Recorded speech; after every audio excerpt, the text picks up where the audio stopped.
नमस्कार प्रिय दर्शकों, आज हम एक नए सब्जेक्ट पर चर्चा करेंगे जो विषय है काउंसलर अर्थात सलाहकार और काउंसलिंग अर्थात सलाह देने का तरीका। इसके विषय में किस प्रकार से काउंसलिंग की जाती है, काउंसलिंग करने का तरीका क्या है, काउंसलर के गुण क्या हैं और हमें ऐसा करते हुए किन किन बातों का ध्यान रखना चाहिए। तो आइए प्रारंभ करते हैं। हर व्यक्ति अपने जीवन में कभी न कभी उसे ऐसी जरूरत पड़ती है, ऐसे डिसीजन लेने पड़ते हैं जब वह किसी न किसी से उस विषय में सलाह लेता है। जो काउंसलर और काउंसलिंग का विषय है वह किसी विशेष व्यक्ति या किसी काउंसलर प्रोफेशनल के लिए ही जरूरी नहीं है जो ऐसा काम कर रहा हो, बल्कि यह हर व्यक्ति के लिए जरूरी है, क्योंकि आजकल समस्याएं आम बात है। हर परिवार में, हर व्यक्ति में, हर जगह पर कुछ न कुछ समस्याएं हैं। तो इसके लिए हर व्यक्ति को उस योग्य होना चाहिए, चाहे वह काउंसलिंग करने वाला है और चाहे वह काउंसलिंग लेने वाला है। हर किसी को इसके विषय में जानकारी होनी चाहिए, जिससे वह समस्या आने पर काउंसलिंग ले भी सके और दूसरे अपने साथी को, अपने परिवार को इस तरह की समस्याओं से बचा सके। यदि आप समय पर सलाह नहीं लेते हैं और समय पर कार्य करने से चूक जाते हैं, आपका समय निकल जाता है, तो पूरा जीवन आप पछताते रह जाते हैं और असफलता का शिकार हो जाते हैं। इसलिए समय पर सलाह लें और सफल जीवन जिएं। परामर्शदाता को या काउंसलर को शारीरिक, मानसिक और बौद्धिक तौर पर पूरी तरह से परिपक्व होना चाहिए, जो अपने ज्ञान, अनुभव और सूझबूझ से किसी भी व्यथित व्यक्ति में शांति और संतुलन का संचार कर सके। और काउंसलर को जाति, धर्म, भाषा इत्यादि चीजों से ऊपर उठकर काउंसलिंग करनी चाहिए, अर्थात किसी को सलाह देना चाहिए। सलाहकार को अंग्रेजी में काउंसलर कहा जाता है। काउंसलर का जो मीनिंग है, जो अर्थ है, बड़ा ही अच्छा और चमत्कारिक है।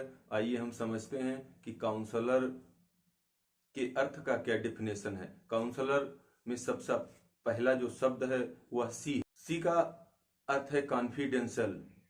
जब एक काउंसलर किसी व्यक्ति से बात कर रहा है या उसे काउंसलिंग कर रहा है, तो सबसे जरूरी चीज है कि उसके मैटर को आप कॉन्फिडेंशियली अर्थात गुप्त रखें। बेवजह किसी को उसके विषय में अन्य व्यक्ति के साथ चर्चा न करें।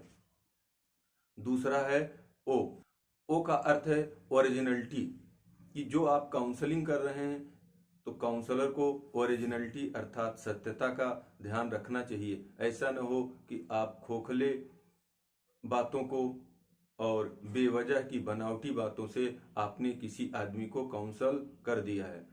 अगला है अंडरस्टैंडिंग, अर्थात सोच समझकर आप जो भी काउंसलिंग कर रहे हैं या किसी व्यक्ति को सलाह दे रहे हैं, तो सलाहकार को या काउंसलर को पूरी तरह सोच समझकर ही उसे सलाह देना चाहिए, क्योंकि वह आपके सलाह के आधार पर ही आगे डिसीजन लेने वाला है। एन का मतलब है नॉन जजमेंटल, अर्थात आप किसी भी मैटर पर अपना काउंसलर को कोई जजमेंट नहीं देना चाहिए। उसे दोनों पक्ष या सभी पक्षों के विषय में बताना चाहिए कि इस पक्ष में आपको क्या नुकसान होगा, इसमें क्या फायदा होगा और दूसरे कार्य में क्या फायदा या नुकसान होगा। तो हर पक्ष का आप वर्णन करें और जजमेंट अर्थात डिसीजन उस व्यक्ति को लेने दें जिसको आप काउंसलिंग कर रहे हैं। आप खुद उसमें कोई डिसीजन न दें। नेक्स्ट है सिंसेरिटी। सिंसेरिटी का मतलब है निष्ठा पूर्वक आप जो कार्य कर रहे हैं वह पूरी निष्ठा और ईमानदारी से करें। अगला है इम्पथी। इम्पथी का मतलब सहानुभूति या उसकी भावना को समझना या उसकी भावना के हिसाब से आपको सलाह देना है। तो आप उसकी भावना को जब तक नहीं समझेंगे और आपकी उसके साथ सहानुभूति नहीं होगी, तब तक आप काउंसलिंग नहीं कर सकते हैं। इसलिए काउंसलर को सहानुभूतिपूर्ण तरीके से और उसकी भावनाओं को समझकर ही काउंसलिंग करनी चाहिए। एल का मतलब है लव, अर्थात आप या काउंसलर जिस व्यक्ति को गाइड कर रहा है, सलाह दे रहा है, उससे उसका प्रेम होना चाहिए। मतलब आप उसके प्रति आत्मीयता होनी चाहिए। प्रेम का मतलब आत्मीयता से है।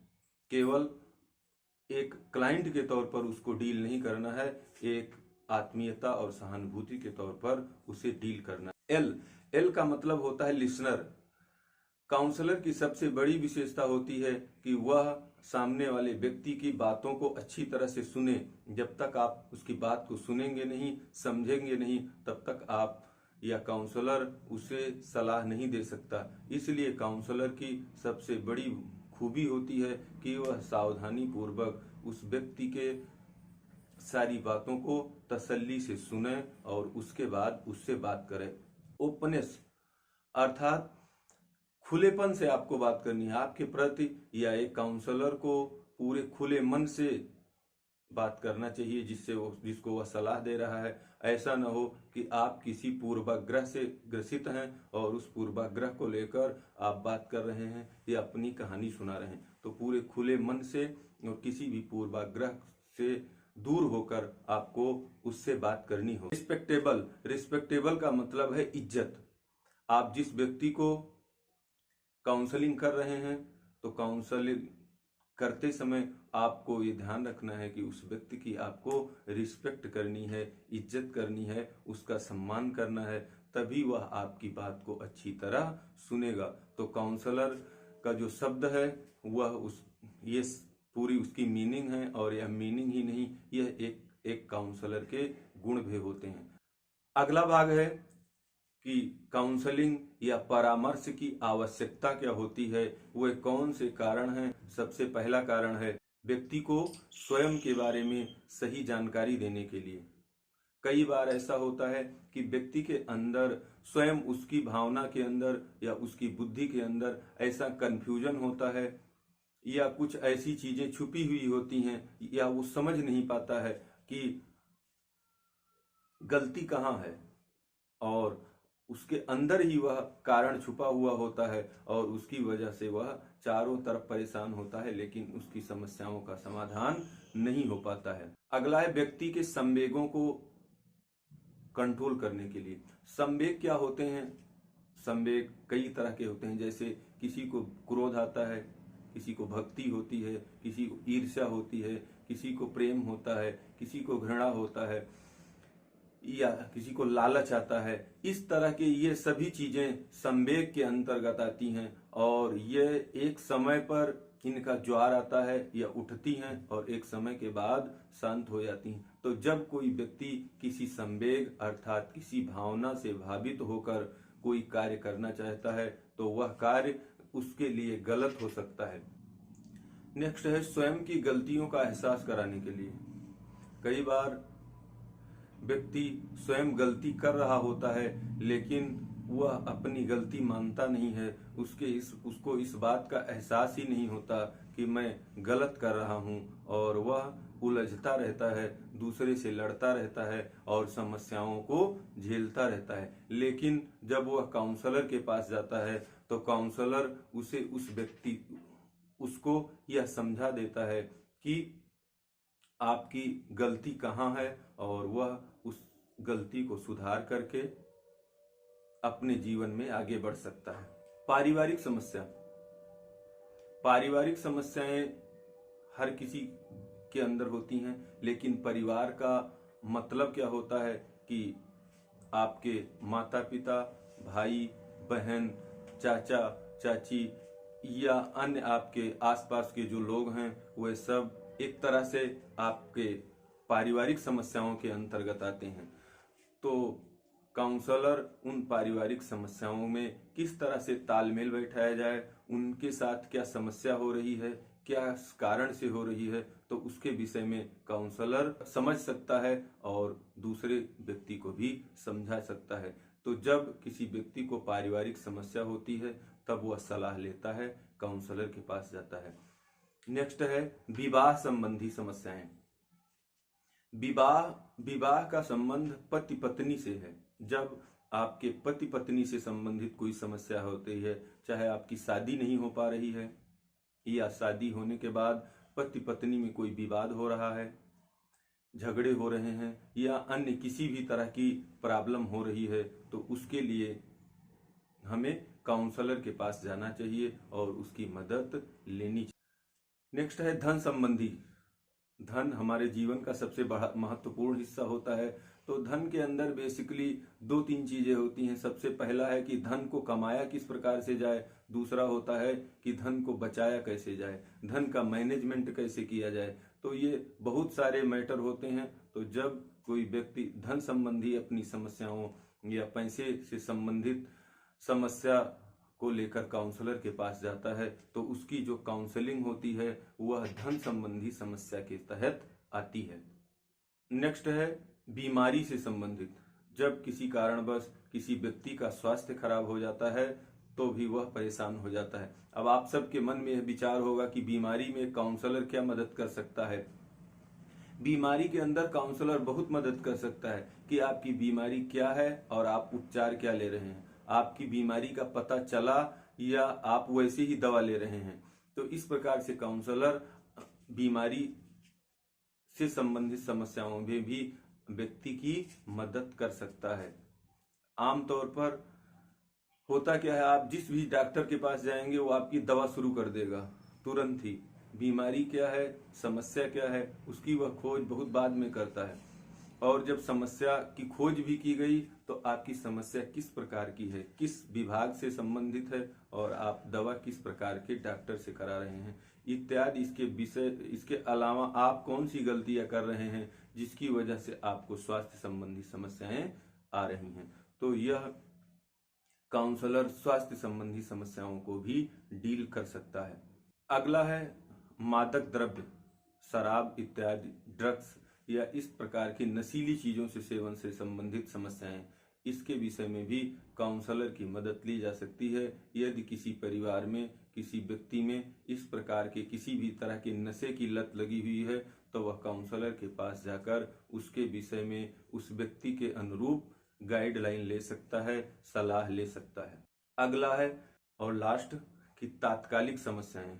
कुछ ऐसी समस्याएं होती हैं जो समसामयिक विषयों में या तात्कालिक रूप से हमारे जीवन में जुड़ जाती हैं। वह किसी भी विषय से संबंधित हो सकती हैं, किसी भी समय हो सकती हैं। तो उन परिस्थितियों से मुकाबला करने के लिए भी हमें काउंसलर या सलाहकार की जरूरत होती है। काउंसलर अपने अनुभव और ज्ञान से उस तात्कालिक समस्या का भी समाधान करवा सकता है। जैसे आप सब ने देखा होगा इस समय तात्कालिक रूप में जैसे 2 साल से कोविड आ गया। कोविड के कारण व्यक्ति के सोचे हुए कार्य सब फेल हो गए, उसकी अर्थव्यवस्थाएं खराब हो गई, उसकी नौकरी छूट गई, उसका सिस्टम सब डिसबैलेंस हो गया। तो इस तरह की जो समस्याएं हैं वह तात्कालिक रूप से प्रभावी होती हैं और इसमें भी काउंसलर की मदद ली जा सकती है।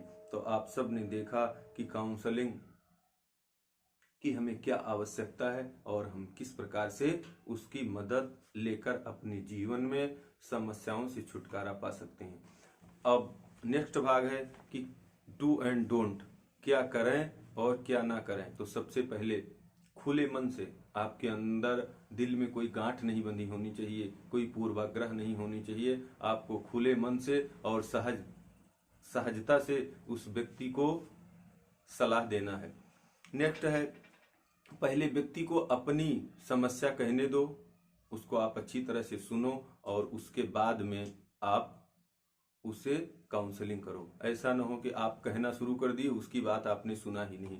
यदि व्यक्ति कोई बात छिपाता है, नहीं बताना चाहता है आपको, तो आप गुस्सा ना करें, परेशान ना हो, धीरे धीरे समझा करके उसको उस बात को कहने के लिए प्रोत्साहित करें या प्रेरित करें, जिससे वह उत्साहित होकर और सच्चे दिल से उस बात को आपको बताए। अगर आप गुस्सा करेंगे तो आप काउंसलिंग नहीं कर पाएंगे। नेक्स्ट है उस व्यक्ति को लाभ और हानि स्पष्ट करके बताएं कि किस कार्य से आपको क्या लाभ होगा, किस कार्य से आपको क्या हानि होगी। तो जब उसको अच्छी तरह समझाया जाएगा तो वह अपने आप ही अच्छी या लाभदायक चीजों का चुनाव करेगा। और क्या करने में लास्ट बात है कि जो आपने बात की है, जो आपने काउंसलिंग की है, उसके विषय में आप भविष्य में भी निगाह रखें, ध्यान रखें और उससे बातचीत करते रहें और उस मैटर के विषय में पता करते रहें। ऐसा ना हो कि आप पूरी तरह से बेखबर हो जाएं, अर्थात लगातार उस पर आप ध्यान बनाए रखें। अभी हम देखते हैं कि क्या ना करें काउंसलिंग करते समय या काउंसलिंग के दौरान, कौन कौन सी चीजें हमें नहीं करनी चाहिए, अवॉइड करनी चाहिए। तो उसमें सबसे पहली चीज है कि कोई दूसरा काम मत करें।